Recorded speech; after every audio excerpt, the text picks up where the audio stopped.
அனைவருக்கும் வணக்கம். நான் உங்கள் ஹரிஷ் மேக்கோடன்ஸ். அன்பர்களே, மிக வருத்தமும் நாட்டினுடைய எதிர்காலம் பற்றிய வேதனையுமான ஒரு பதிவு இது.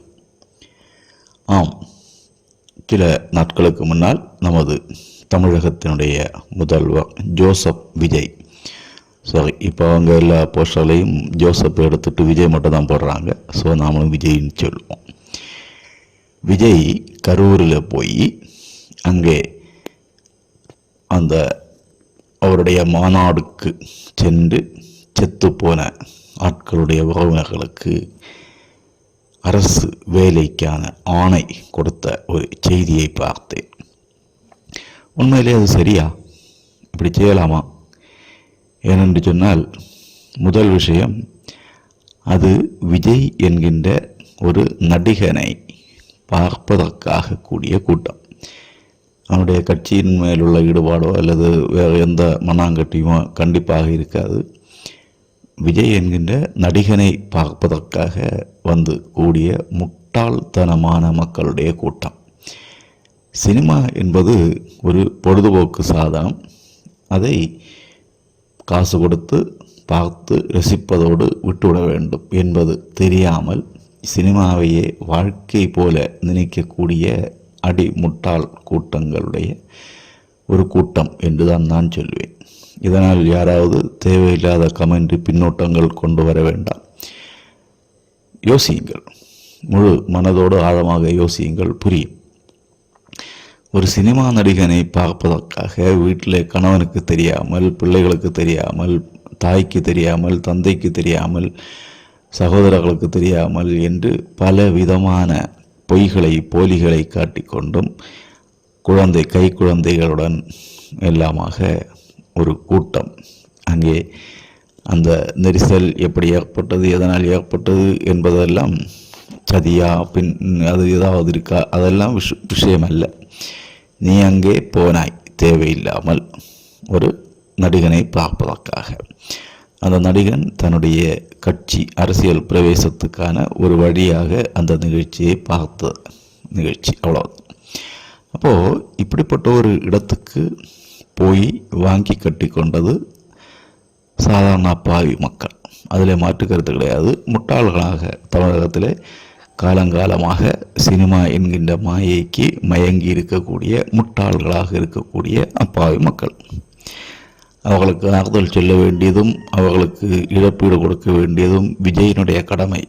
விஜய் தன்னுடைய நடிப்பின் மூலமாக சம்பாதித்து கூட்டிய பணத்திலிருந்து கொடுத்திருக்க வேண்டும். அவர்களுக்கு உதவி செய்திருக்க வேண்டும்.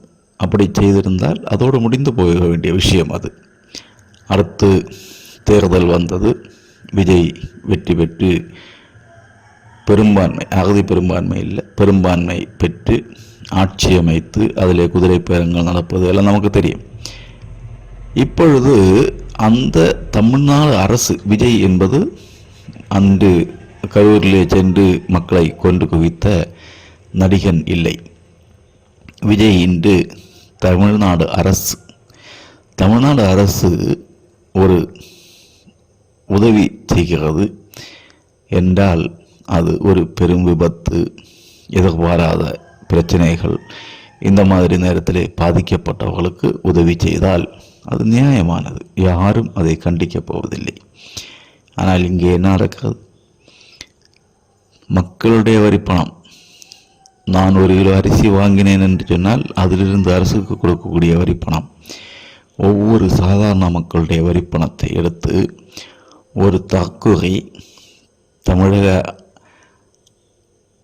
மக்களுடைய பணத்தை 100 கோடி 200 கோடி என்று சினிமாவில் சம்பளமாக பெற்று அதை வருமானம் கணக்கிலே காட்டாமல் ஃபைன் அடிக்கப்பட்ட ஒரு மனிதன், ஒரு நடிகன், தமிழ்நாட்டிலே கார் வாங்கினால் விலை அதிகம், வரி அதிகம் என்று வேறு இடத்துல இருந்து வாங்கி இங்கே கொண்டு வந்ததாக ஒரு பிரச்சனை வந்தது. இப்படியெல்லாம் அரசுக்கு எதிரான, நாட்டுக்கு விரோதமான காரியங்களில் ஈடுபட்ட ஒரு மனிதன், அவனுடைய நடிப்பை காண்பதற்காக பைத்தியம் முற்றி போனது போல நடந்த ஒரு கூட்டம் அந்த கூட்டம் இந்த நடிகனை பார்ப்பதற்காக வந்து கூடி செத்து போனது.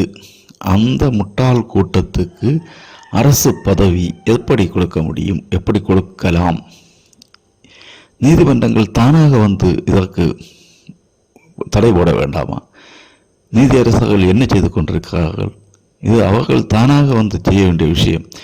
நாட்டினுடைய பொது சொத்தை இந்த மாதிரி உள்ள கூட்டங்களுக்கு ஆளுக்கு பிடித்தது போல எடுத்து விளையாடுவதற்காக உள்ளதா இந்த பொது சொத்து? அரசியல்வாதிகள் என்ன செய்கிறார்கள்? எதிர்கட்சிகள் என்ன செய்கின்றன? இந்த இடத்துல கேள்வி கேட்க வேண்டாமா? எல்லோரும் தாஜா அரசியல் தான் செய்து கொண்டிருக்கிறார்கள். இப்படி அரசு வேலை கொடுத்து கௌரவிக்கப்படக்கூடிய அளவுக்கு அவர்கள் என்ன செய்தார்கள்? அவர்களுக்கு என்ன நஷ்டம்? நாம் யோசித்து பார்க்க வேண்டாமா? இத்தனை காலத்திலே நமது வரிப்பணம், கோடானு கோடி பணத்தை இப்படி வீணாக்கக்கூடிய நிகழ்ச்சி பலதும் நடந்து கொண்டிருக்கின்றன. யாரும் எதிர்ப்பதும் இல்லை, கண்டிப்பதும் இல்லை. இப்படி ஒரு நிலை போய்கொண்டிருந்தால் நாளை அரசு வேலைக்காக வேண்டி உள்ள பயிற்சி மையங்களில் பணம் கொடுத்தும் இரவு பகல் வராமல் தூங்காமல் கஷ்டப்பட்டு படித்தும் அந்த போட்டித் தேர்வுகளுக்கு முயன்றும் செயல்படக்கூடிய பிள்ளைகளுடைய எதிர்காலம் என்ன ஆகும்? இது போன்ற தற்கொலைகள் குடும்பத்தில் எவனா ஒருத்தன் விஜயை பார்க்க போய் சாகடா, எனக்கு ஒரு வேலை கிடைக்கட்டும்டா என்கின்ற ஒரு சிந்தனை வராதா?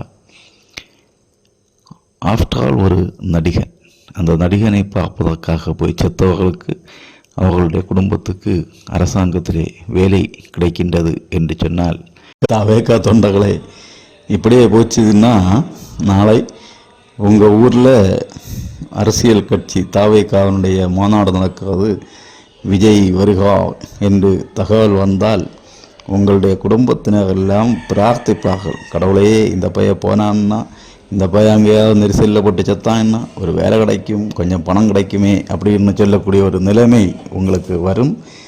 அதை மட்டும் ஞாபகம் வைத்து கொள்ளுங்கள். உங்களுடைய சகோதரர்கள், உங்களுடைய உறவினர்கள் எல்லாரும் உங்களை, கடவுளை இவன் அந்த மாநாட்டுக்கு போக வேண்டும், நெரிசல் ஏற்பட வேண்டும், எப்படியாவது இவன் சாக வேண்டும், அதிலிருந்து ஒரு வேலை கிடைக்க வேண்டும், உதவி கிடைக்க வேண்டும் என்று பிரார்த்திக்கக்கூடிய நிலைமை வரும். இது ஒரு தவறான முன்னுதாரணமாகாதா? தமிழகத்தினுடைய எதிர்கட்சிகள் என்ன ஆளுங்கட்சிகளை இதை பற்றி கேள்வி கேட்க வேண்டாமா?